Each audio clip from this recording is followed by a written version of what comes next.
Welcome to the GCN Tech Clinic.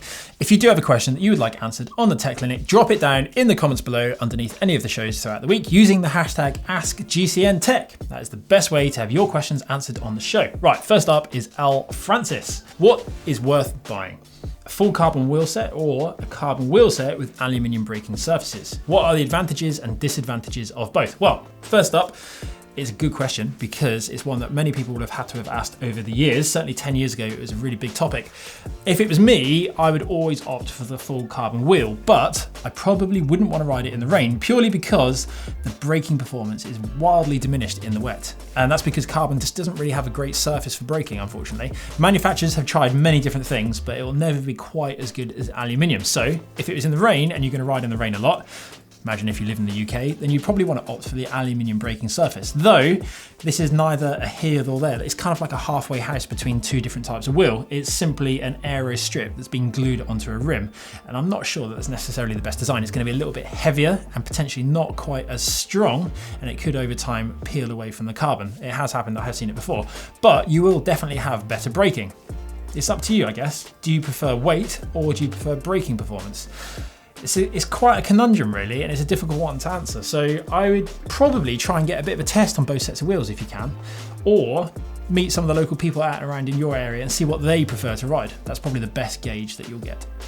JockDoc07 is up with a question which I quite enjoy answering or thinking about because it is something I've experimented a lot with over the years. Now he wants to know what is the physiological difference between a 170 and a 175mm crank. Now, scientifically speaking, the difference is only, or mathematically speaking, the difference is 5mm. That means from top to bottom of a crank stroke, that's a whole centimetre. And that's quite a big difference and it adds up. Imagine you're calculating that at a cadence of around 60 to 80 for an entire race, so 5 to 6 hours. That means your muscles are going to be travelling that much further on those longer cranks, which will add to muscle fatigue. It's also going to be less aerodynamic, and that also adds up, as we know. Thank you, Ollie, for your efforts in the wind tunnel recently. It's also going to affect your bike fit and position. If you have a shorter crank, you can afford to get more rotated into a more aerodynamic position, which is something a lot of people are after. Now, for me personally, I found actually that shorter cranks were much more comfortable. I had much less muscle soreness, and I seemed to recover from efforts without losing any power.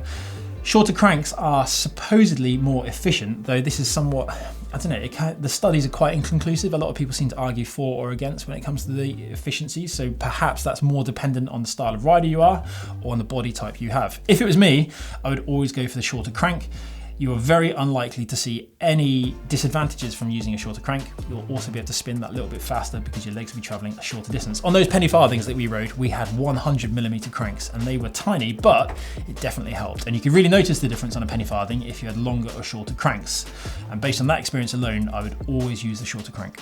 Sticking with a braking question for 1 second now, Martine is looking at a fantastic deal on a rim brake bike with Di2, which sounds very nice, but the bike does need to last a good few years, ideally about 5 years by the looks of it. With everyone switching to discs, he's a little bit worried that there won't be any availability of spares or different wheels in the future. Now Martine, I really wouldn't worry about this. It's about 5 years ago that discs started to be more widespread on the road anyway, and you can still buy an absolute abundance of spare parts right now. And I really cannot see this changing in the foreseeable future, namely because there's going to be so many rims out there, so many hubs out there that are currently on the market that simply won't be purchased because a lot of people have already gone to discs, meaning you'll be able to find yourself some absolute bargains over the years going forwards.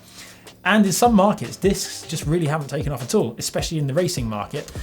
It's quite rare that you see an entire bunch full of amateur cyclists racing discs, so I don't think you're going to have any problems. Enjoy your bike and make the most of that deal.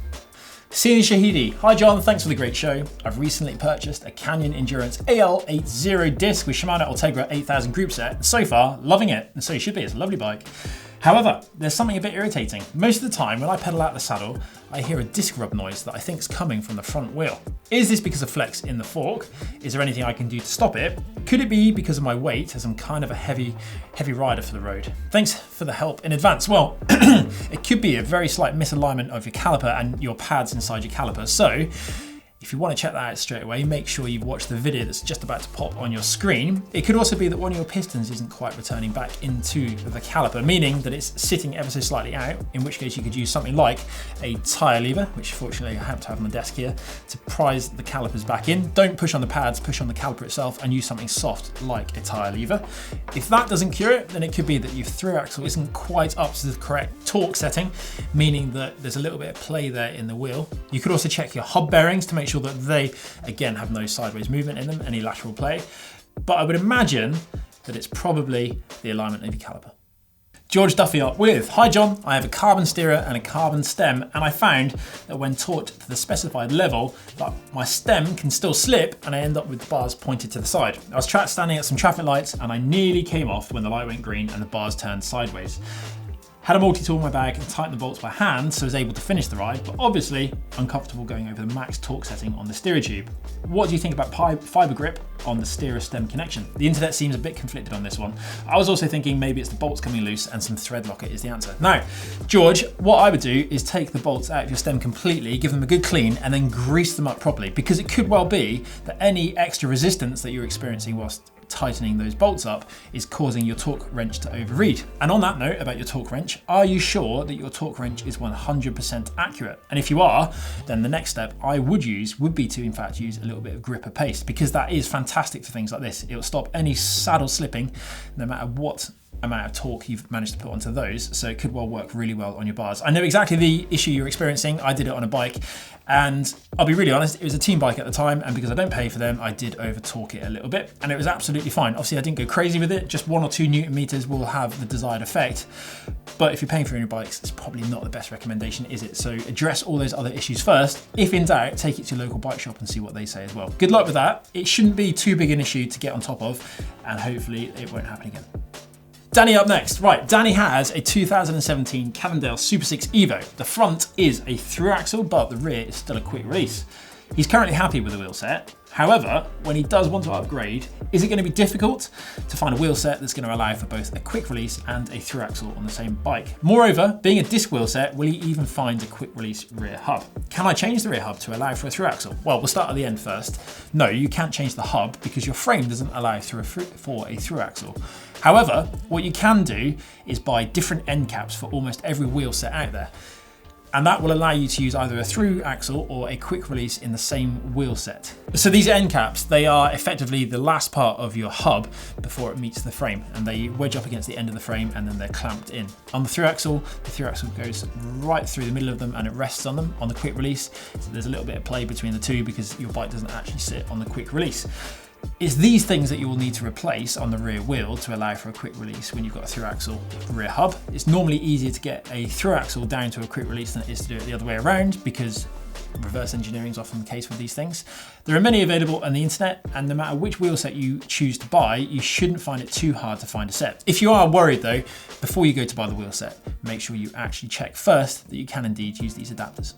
That's it for another week on the Tech Clinic. If you do have a question that you would like to be answered, don't forget where to drop it down in the comments below using the hashtag AskGCNTech, and that can be dropped into any of the weekly shows as well. Before you go though, if you want to check out another video right now, you should click just over there. If you enjoyed this video, give it a thumbs up and make sure you subscribe to the channel as well.